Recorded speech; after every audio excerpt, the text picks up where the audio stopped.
Kemudian Son Urgonya sebagai intelektual Belanda meneliti ada apa, ini kok susah ditundukkan, susah ditaklukkan. Ternyata Son Urgonya belajar bahasa Arab ke Mekah, ganti nama dengan Abdul Ghaffar. Setelah dia mahir bahasa Arab, kemudian meneliti, mengkaji kitab-kitab ulama Nusantara, bahwa ajaran yang disampaikan oleh Abuya Syekh Amran Wali Al-Khalidi adalah ajaran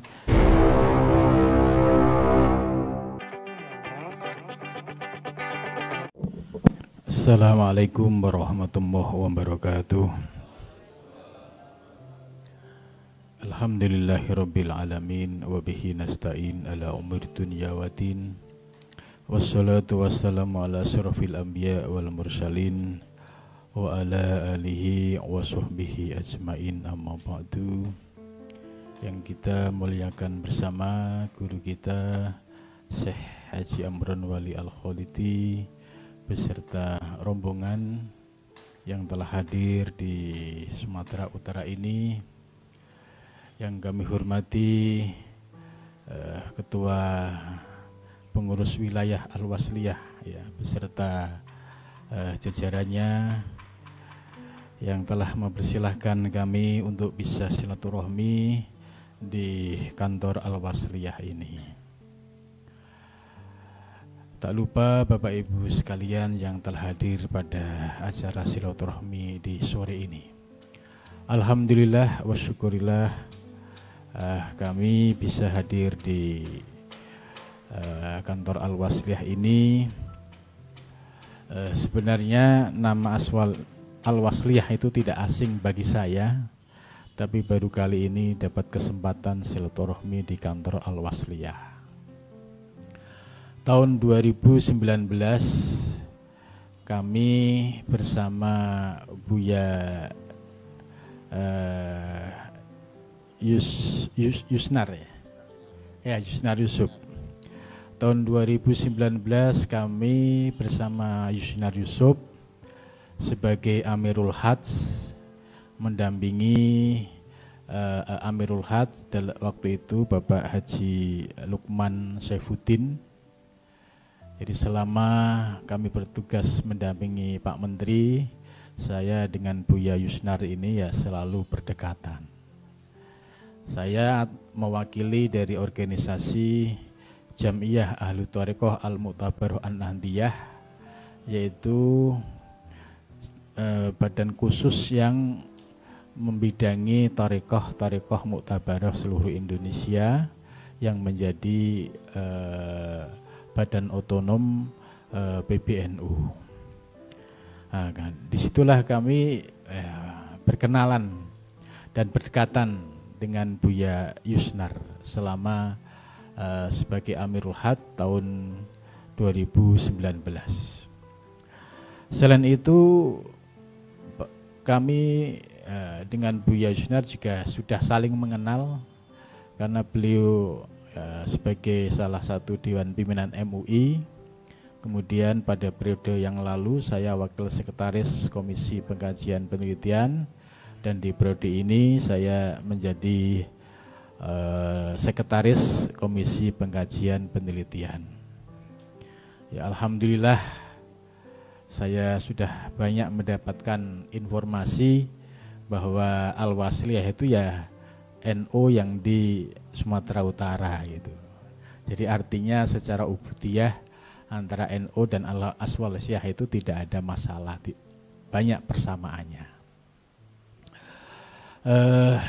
Berkaitan dengan aktivitas saya di Komisi Pengkajian Penelitian, alhamdulillah kami sudah banyak ya menangani persoalan-persoalan yang terkait di tengah masyarakat, termasuk menjadi wasilah saya bisa berdekatan dengan Abuya. Ya alhamdulillah MUI Pusat, lembaga pentaskhih buku dan konten keislaman, memberikan penjelasan bahwa ajaran yang disampaikan oleh Syekh Amran Wali Al-Khalidi adalah ajaran yang sesuai dengan ajaran para sufi terdahulu yang berpegang pada kitab-kitab Mu'tabar. Dan yang kedua, tarekat Naqsabandiyah yang diikuti oleh Abuya Amran Wali Al-Khalidi juga termasuk tarekat Mu'tabaroh.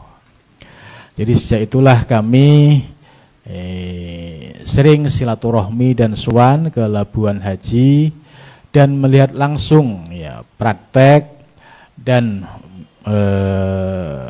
para murid-murid beliau baik yang di Jakarta dan di Labuan Haji.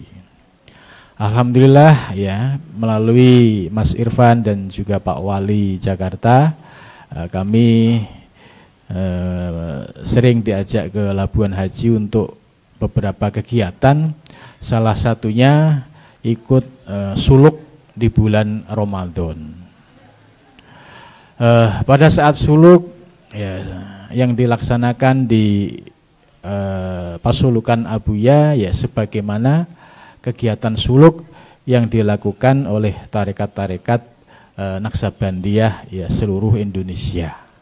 Secara kaifiat ya sama, hanya ada perbedaan kecil-kecil saja yang sifatnya itu hanya variasi saja. Tapi secara ajaran pokok sama.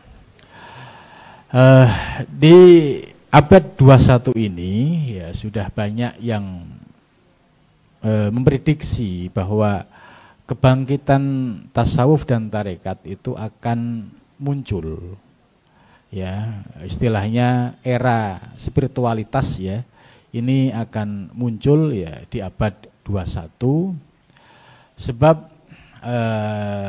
di abad 20 perkembangan tasawuf dan tarekat di Nusantara ini mengalami ya tanda kutip tenggelam, mati suri. Sebab Belanda ketika abad 20 awal atau akhir abad 19 itu menunjuk mufti Betawi yang ditunjuk oleh Belanda untuk mengeluarkan fatwa, yaitu sesatnya ajaran hakikat martabat 7 atau kitab Tuhfah Al-Mursalah. Kemudian yang kedua yang disesatkan adalah ajaran Naqsabandiyah. Kenapa fatwa Mufti Betawi ini agak aneh ya? Karena Senurgonya sudah melakukan survei ya, bahwa kekuatan di Nusantara ini kekuatan yang tidak bisa ditundukkan begitu saja oleh Belanda hampir kurang lebih 3 abad.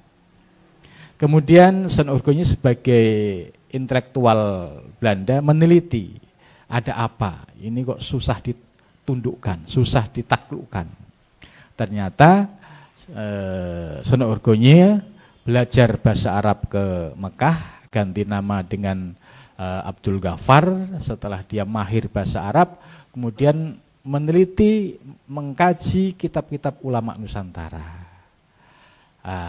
Apa hasilnya? Ya, kitab-kitab hakikat inilah dan kekuatan tarekat inilah yang dianggap sebagai batu sandungan untuk bisa menguasai Nusantara.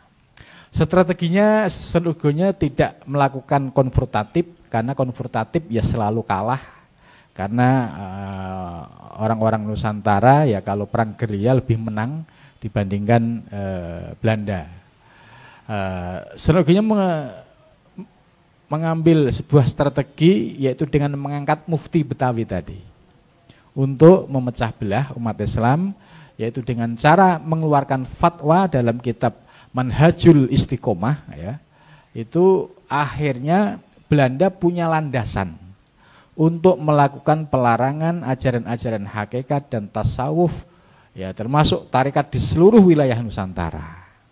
Jika ada yang ketahuan di abad 20 ini mengajarkan tarekat, pasti ditangkap. Kalau enggak diasingkan, ya dibunuh. Begitu juga ulama-ulama yang mengajarkan ilmu hakikat, ya semua tiarap, karena Belanda saat itu sangat represif dianggap ajaran ini sesat, ajaran ini tidak diperbolehkan oleh Mufti Betawi.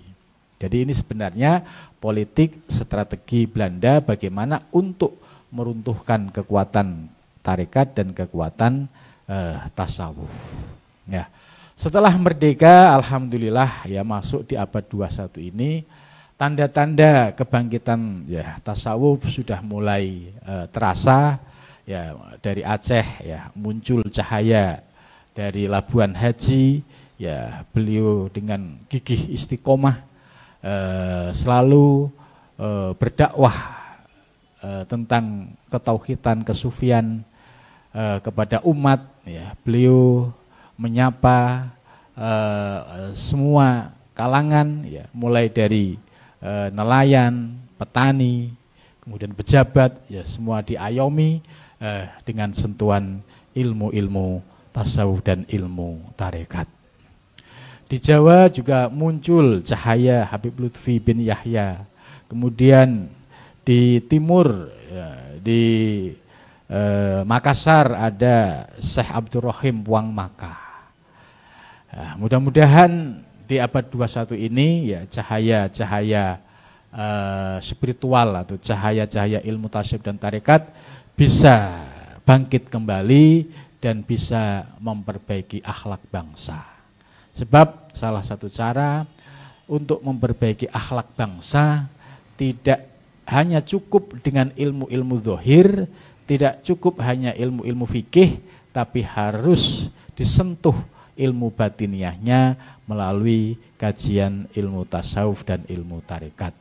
Mudah-mudahan Abuya diberikan kesehatan dan usia yang panjang, dan mudah-mudahan beliau bisa membimbing kita semua di dalam menyebarkan ilmu tasawuf dan tarekat di Nusantara. Bahkan beliau sudah merambah ke Malaysia dan beberapa negara lain, ya, karena hal ini satu keniscayaan, ya, bahwa ketika cahaya itu muncul, ya pasti banyak yang akan mendekat. Ya, mudah-mudahan ya dakwah beliau senantiasa mendapatkan kemudahan dan ridho dari Allah Subhanahu wa taala. Terima kasih dari saya. Assalamualaikum warahmatullahi wabarakatuh.